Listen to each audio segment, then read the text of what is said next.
Hello, I'm Miss Jamie Shannon, and now I'm going to teach you a little bit about the International Phonetic Alphabet. So I'm going to be using this textbook that I dug out of my old college college things, and this is the International Phonetic Alphabet for Singers by Joan Wall. It's a manual for English and foreign language diction.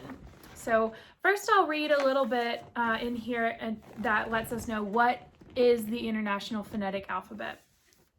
So the International Phonetic Alphabet, often abbreviated as IPA, is a true phonetic alphabet in which one symbol stands for one sound. So I'm going to be showing you some pictures of symbols, and these symbols represent certain sounds. So I want you to keep that in your head for a minute and remember they're not letters, they're symbols because they represent certain sounds. With remarkably few modifications, today this alphabet remains the same as it was when it was established by the International Phonetic Association in 1886. So this stuff has really stood the test of time and become so useful for so many singers, whether they're studying choral music in choir in high school or middle school, or if you're studying voice privately. I know I refer to IPA quite often when I'm teaching as well for my students, so I'm glad that I have this time to sit down and kind of explain it to you, so hopefully it can provide further understanding about what these symbols mean and how you can put them to use in your singing. So IPA symbols, many of our IPA symbols are the same as the letters in the Roman alphabet, which makes IPA pretty easy to learn. In fact, 16 of the English letters are identical to the symbols of the IPA. This leaves only 9 new consonant symbols and 16 pure vowel symbols to be learned, in addition to your regular alphabet that you're used to. So the process of using only one symbol per sound promotes easy and accurate communication about speech sounds. Because the IPA is a universal alphabet, IPA symbols can be used to transcribe words in foreign languages such as Italian, French, German, Spanish, or Latin, which are all languages that are frequently sung in, especially if you decide to study music in college. The symbol consistency in multiple languages is very helpful to singers who are required to sing in languages other than their own native language. So I find IPA very, very helpful for myself in personal use as well as in teaching. When I was in college, I sang in a pretty I guess fancy or elite choir, and we were actually required to write in the IPA translation for every single song we sung, because that allowed for us all to be on the same page and singing the same pure vowels and consonants, and we were all making the same noises, so we sounded like one voice, like a choir really wants to do and have that sound. So I'm going to start by teaching you the vowels. So we classify the pure vowels in forward, back, and central vowels. So this refers to the location of where those are physically made in your mouth and in your head. So we're going to start with our first vowel sound. We'll start with the forward vowels. We have E as in beat or feet. So notice that all these symbols are going to be in these little brackets, and that's what, when you're writing them out, that's what kind of distinguishes them from just another letter, right? So we know that sometimes we see just an I, like that lowercase I, and it can, when you're reading different words in English, it can represent so many different sounds, but this really breaks it down into just the sound. Giving a sound a symbol makes it so much easier to make sure everyone in the choir or you yourself are singing really the correct pure vowel for your song. So we have E. Feel free to repeat after me. I'll give you time. Beat, feet. The next one is going to be I, as in bit mit, hit.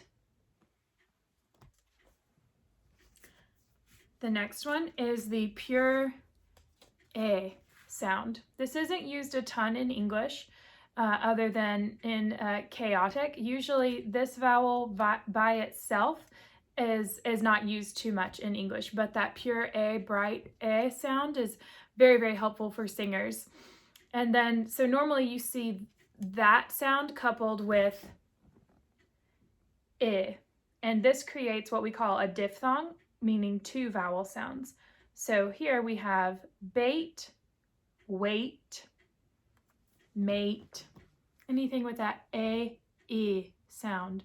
So we have E and I, those two sounds together. The next one we have is another one that's not used a ton in English, but it is very essential to the singer. So we have ah, bright ah.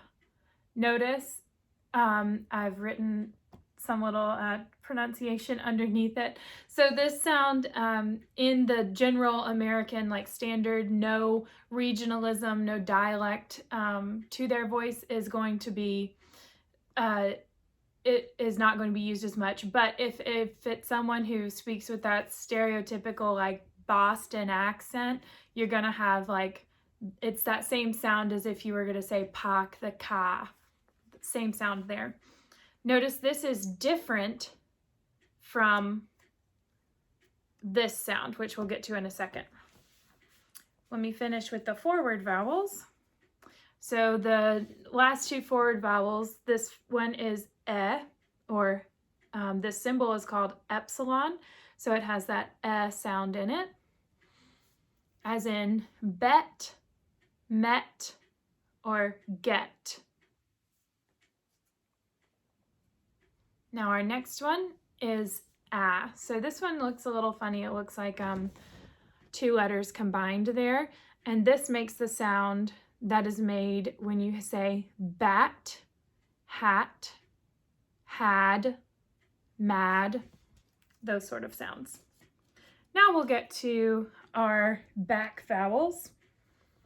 So we have this one, which is different from bright ah. This is, I guess some people would call it a darker ah.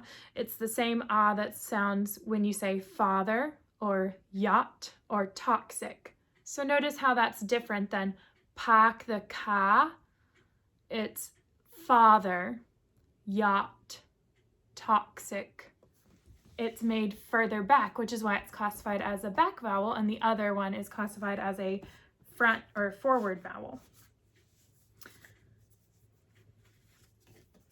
Now we've got our, continuing with the back vowels, we have oo, the sound that you make when you say boot, or coo, or pool.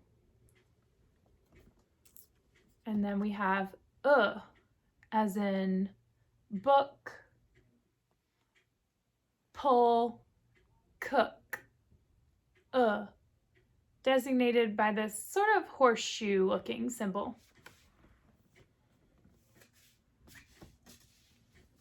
The next sound is aw, as in bought, or caught, or thought. Now the next one is another one of those symbols that we don't use too much in English, but it is o. Many singers and singing teachers refer to this as Italian o. Normally you will see this coupled with other sounds like a diphthong, just like the bright ah, and those sounds, oh goodness, I have so many cards here to find it. Here it is going to be coupled with the sound, as in boat, o, that sound there. But the Italian O, or pure O, is so helpful for singers. So if you were singing the word boat, even though that is a diphthong, you would want to, in in most classical styles of singing, you want to hold the first part of the vowel out longer, and then you release through the second part of the vowel and the consonant, if the consonant is there. So if I were singing boat, I would sing boat. Notice how I hold the O and then release through the t. That's how that's done. Now we have our next now we're moving into the central vowels. So we've covered forward vowels, back vowels, and now we're going to talk about some central vowels. So this is the symbol for what we call stressed as in but, cut, hut, luck, or some. So this is the symbol for only when is in a stressed part of the word. So what I mean by stressed versus unstressed. Well, if you have the sound in an unstressed position, you use this symbol. It looks like an upside down E. It's called a schwa. And that's the sound for when the sound is unstressed, as in agree, parade, bakery, bakery. So we have agree versus hut. So you can even notice sometimes the pitch will go up in a stressed vowel versus an unstressed.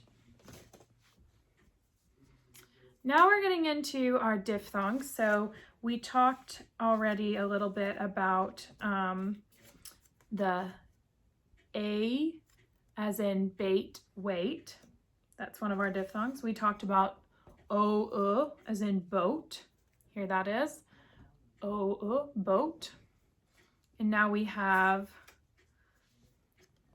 the bright as in cow, mouse, or sound.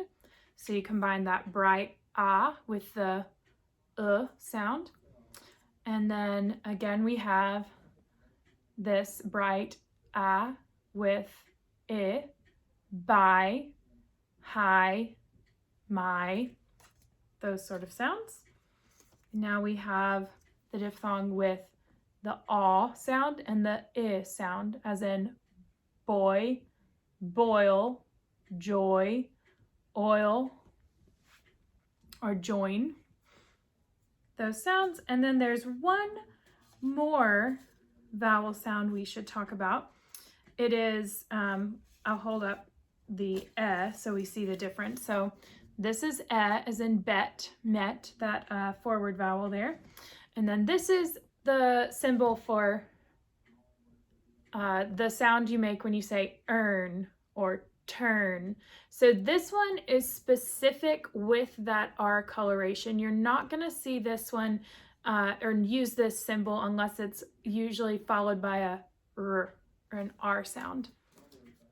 Okay, so those are our pure vowels and diphthongs. So diphthongs, remember, that means two vowel sounds in one place. So one vowel sound right after the other. And then the pure vowel is just one vowel sound. And now remember, when you're singing a diphthong in most styles, with the exception of some jazz styles and a few others, you're going to hold the first part of the diphthong, so the first vowel sound, longer, and you'll release through the second vowel sound. So that's part of how IPA can be very, very helpful when you're singing, because you may be singing the word boat and being like boat, and then you close to the ooh part too soon, and you want to hold that o part open more, so we get more of that ring. Now we're going to talk about consonants. So our consonants, they're divided into two main categories, and then 1, 2, 3, 4, 5, 6 more categories after that. So the main difference is voiced consonants versus unvoiced consonants. So voiced consonants are ones that you have to use your phonation to make. So as in v, right? I have to put some effort, like hum in there with that, right? Versus the non-voiced version of v, if you keep your mouth in the same position but don't send the hum sound through, you get f. So you have f and v. So then you have your F and your V sounds. So those are both classified as stop plosives. So let's go through the stop plosives. So we have P as in pet, which is an unvoiced stop plosive. And then we have B, which is a voiced stop plosive. So we have pet versus bet. So pet, bet. So you feel the difference that it takes to say that. Next we have T as in time and D as in dime. So you have your unvoiced stop plosive and your voiced stop plosive, excuse me. Next we have K as in kite and G as in gift. So we have K, kite, G, gift. Both stop plosives. One voiced, one unvoiced.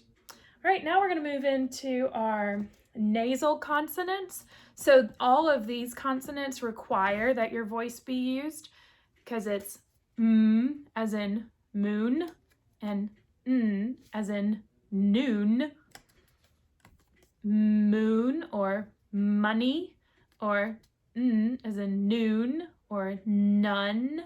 So the M is made at the lips and the N is made between the tongue curling up behind the top of the front teeth. Yes, top of the front teeth. And then we have this other one, which looks like the N, but with a little hook on it there. And that is the symbol that represents ng. So it's made in the very back. And that's like if you were going to say hung or hang. So you have ng to close it. It's the vowel right before the g. Now we're getting into our fricatives. So fricatives can also be voiced or unvoiced. So we have food versus void. So